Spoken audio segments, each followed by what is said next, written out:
మార్కాపురం జిల్లా కేంద్రంలోని పోల సుబ్బయ్య కాలనీలో ఏర్పాటు చేసిన పోలింగ్ కేంద్రాన్ని ఎంఆర్ఓ చిరంజీవి పరిశీలించారు. ఓటర్ల జాబితా ప్రత్యేక సవరణ కార్యక్రమంలో భాగంగా నోటీసులు జారీ చేసిన ఓటర్ల జాబితాను ఆయన క్షుణ్ణంగా తనిఖీ చేశారు. ఈ సందర్భంగా ఎంఆర్ఓ మాట్లాడుతూ జిల్లా ఎన్నికల అధికారి కలెక్టర్ విజయ సునీత ఆదేశాల మేరకు ఈ తనిఖీలు చేపట్టినట్లు తెలిపారు.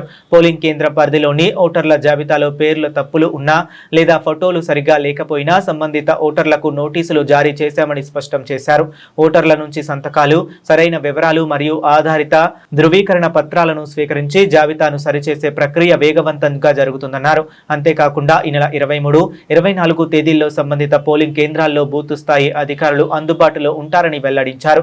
కొత్త ఓటర్ల నమోదు, అడ్రస్ మార్పులు మరియు వివరాల సవరణల కోసం ఈ అవకాశాన్ని ఓటర్లందరూ సద్వినియోగం చేసుకోవాలని కోరారు. ఈ సవరణ ప్రక్రియ అంతా పూర్తయిన తర్వాత తుది ఓటర్ల జాబితాను విడుదల చేయనున్నట్లు ఎంఆర్ఓ తెలిపారు.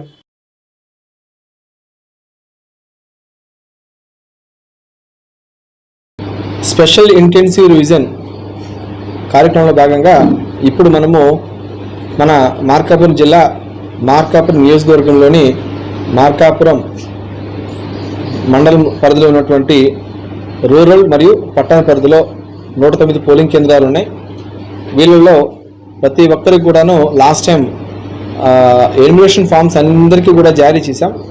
ఎవరికైతే జారీ కావలేదో డ్యూ టు వేరియస్ రీజన్స్ వల్ల చనిపోయిన ఓటర్ కానీ ఈ గ్రామం ఈ పట్టణం నుంచి శాశ్వతంగా మైగ్రేట్ అయినటువంటి వాటి యొక్క ఓటర్ల వివరాలు కానీ అలాగనే ఆల్రెడీ ఓటు నమోదయ్యింది డూప్లికేట్ ఓట్స్ వచ్చినటువంటి వివరాలు అయితేనేమి వాటన్నిటికీ మనము ఎన్యుమరేషన్ ఫామ్స్ పంపిణీ చేయలేకపోయాము.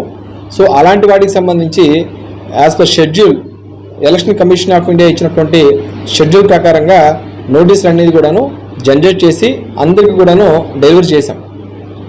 సో అలాంటి వాటిని కూడాను మేము మార్కాపురం మండల పరిధిలో 4 ఉన్నాము ఏఈఆర్ఓలుగా. సో ఈ మధ్యనే సిఇఓ గారు అడిషనల్ ఏఈఆర్ఓ కూడా శాంక్షన్ చేయడం జరిగింది. Tahsildar, MPDO, deputy tahsildar, election deputy tahsildar, municipal commissioner వీళ్ళందరూ కూడాను ఇప్పుడు ప్రజెంట్ ఏఈఆర్ఓలుగా ఉన్నారు. వీళ్ళందరికీ 109 పోలింగ్ కేంద్రాల్లో ఎన్నైతే మనం గతంలో ఈ నోటీసులు జారీ కాబడలేదో ఆయా పోలింగ్ కేంద్రాలకు సంబంధించినటువంటి వాళ్ళన్నీ కూడాను నోటీసులు జనరేట్ చేసి సర్వ్ చేశాము. ఇప్పుడు వాళ్ళకి నోటీస్ హీరింగ్ చేస్తూ ఉన్నాం. అంటే వారికి ఏదైతే డాక్యుమెంట్స్ ఉన్నాయో వారు ఈ రోజున అంటే నెక్స్ట్ మంత్ 21 వరకు కూడాను మనము నోటీస్ షెడ్యూల్ చేసుకోవడం జరిగింది. సో 21 లోపల ఆయా తేదీల్లో ఈ పాటికి మేము ఆ నోటీసులో తేదీ మెన్షన్ చేశాము, స్పష్టంగా తేదీ మెన్షన్ చేశాము. పలానా తేదీన మీరు పలానా దగ్గరికి వచ్చి అంటే సచివాలయం మోస్ట్ ప్రాబబ్లీ సచివాలయంలోనే బిఏలో ఉంటారు కాబట్టి ఇక్కడే మేము విచారణ కోసం కూడాను షెడ్యూల్ హియరింగ్ చేస్తున్నాం. సో ఈ తేదీన ఇవాళ చూసుకుంటే 20వ తేదీ. సో ఇక్కడ మన పోల సుబ్బయ్య కాలనీ ఉన్నటువంటి పోలింగ్ కేంద్రంలో ఈ రోజున ఒక 90 మందికి నోటీస్ ఇవ్వడం జరిగింది. సో వారి వద్ద డాక్యుమెంట్స్ తీసుకొని ఏదైతే నోటీస్ మేము ఇచ్చినటువంటి కారణం ఏదైతే ఉందో సపోజ్ ఫోటో తప్పు ఉంటే ఫోటో తెచ్చుకుంటారు, ఒకవేళ పేరు తప్పుంటే పేరుకు సంబంధించినటువంటి డాక్యుమెంట్ ఏదైతే దానికి ఎవిడెన్స్ ఉన్న డాక్యుమెంట్ తెచ్చుకుంటారు. వీటన్నిటిని సరి చూసుకొని కరెక్ట్గా ఉంటే గాన వాళ్ళ దగ్గర సంతకం తీసుకొని వాళ్ళ లైవ్ ఫోటో తీసుకొని అట్లాగనే ఒక బిఎల్ఓ ఏదైతే ఎంక్వైరీ ఉందో ఆ ఫామ్ ఒక నిర్దిష్ట ప్రొఫార్మ్ ఇచ్చాము, ఆ ఫిల్ చేసుకొని ఆ బిఎల్ఓ యాప్లో దాన్ని అప్డేట్ చేస్తాం. ఈ రోజున ఆ విధంగా ఉన్నటువంటి హీరింగ్ ఎంక్వైరీ అనేది జరుగుతుంది. అది కూడా కన్సర్న్ ఏఈఆర్ఓ ఎవరైతే ఉన్నారో సపోజ్ ఈ యొక్క పోలింగ్ కేంద్రానికి నేను ఏఈఆర్ఓగా ఉన్నాను, ఈ పోలింగ్ కేంద్రానికి ఏఈఆర్ఓ ఉన్నారో వాళ్ళు వచ్చి స్వయంగా నోటీసులు ఇచ్చిన తర్వాత హీరింగ్ చేస్తూ ఉన్నాం. ఈ విధంగా మండలంలో ఉన్నటువంటి ప్రతి ఒక్కరు కూడాను హీరింగ్ చేస్తూ ఉన్నారు ఆయా పోలింగ్ కేంద్రాల్లో.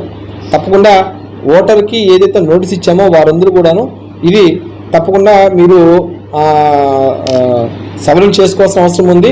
ఏదైతే ఓటు తొలగింపుకు మేము నోటీస్ ఇచ్చున్నామో సపోజ్ చనిపోయి ఉంటే గాన వాళ్ళ ఓటు తొలగించాలి, పర్మిట్ షిఫ్ట్ అయిపోతే కానీ వాళ్ళ ఓటు తొలగించాలి, ఆల్రెడీ డూప్లికేట్ ఉంటే తొలగించాలి.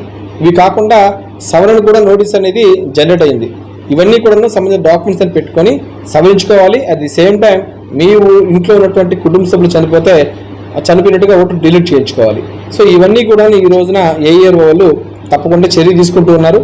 దయచేసి ఈ యొక్క అవకాశాన్ని అందరూ కూడాను మీరు సద్వినియోగపరచుకోవాలని చెప్పేసి అందరూ తెలియజేస్తూ ఉన్నాం. ఈ యొక్క వివరాలన్నీ కూడాను నెక్స్ట్ మంత్ 21 లోపల మొత్తం పూర్తి చేస్తాం. దాని తదుపరి ఈఆర్ఓ లాగిన్లో ఫైనల్గా మనకి ఏదైతే లిస్టు ఒక ఫైనల్ కాదు డ్రాఫ్ట్ లిస్టు జనరేట్ అవుతుంది. ఆ డ్రాఫ్ట్ లిస్టు పబ్లికేషన్ చేస్తాం.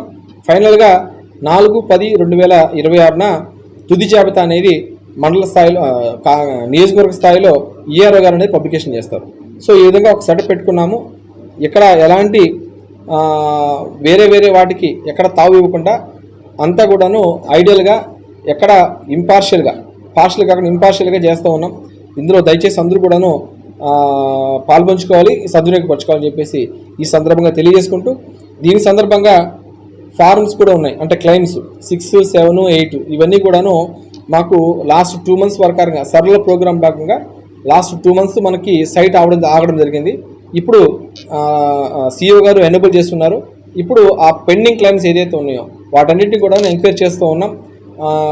ఆయా డాక్యుమెంట్స్ జత చేసి కరెక్ట్గా ఉంటే వాటిని యాక్సెప్ట్ చేస్తున్నాం. నిజంగా ఉంటే వాళ్ళకి ఓటు ఇచ్చేదానికి తప్పకుండా చర్య తీసుకుంటాం. ఒకవేళ తప్పుగా పెట్టినా లేదా వయసు తక్కువ చేసి పెట్టినా లేదా వేరే వేరే కాలేజీలు పెట్టినా కానీ వాటిని అర్హత లేని వాళ్ళని రిజెక్ట్ చేస్తూ ఉన్నాం.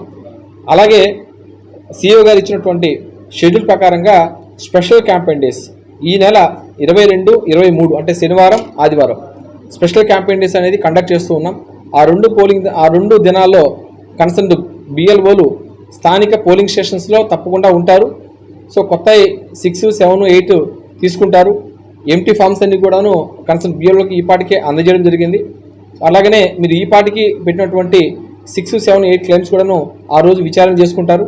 సో దయచేసి స్పెషల్ క్యాంపెయిన్స్ కూడా అందరూ కూడాను సద్వినియోగం చేసుకుంటారని చెప్పేసి మీ అందరికీ కూడా తెలియజేస్తూ ఉన్నాం. Thank you.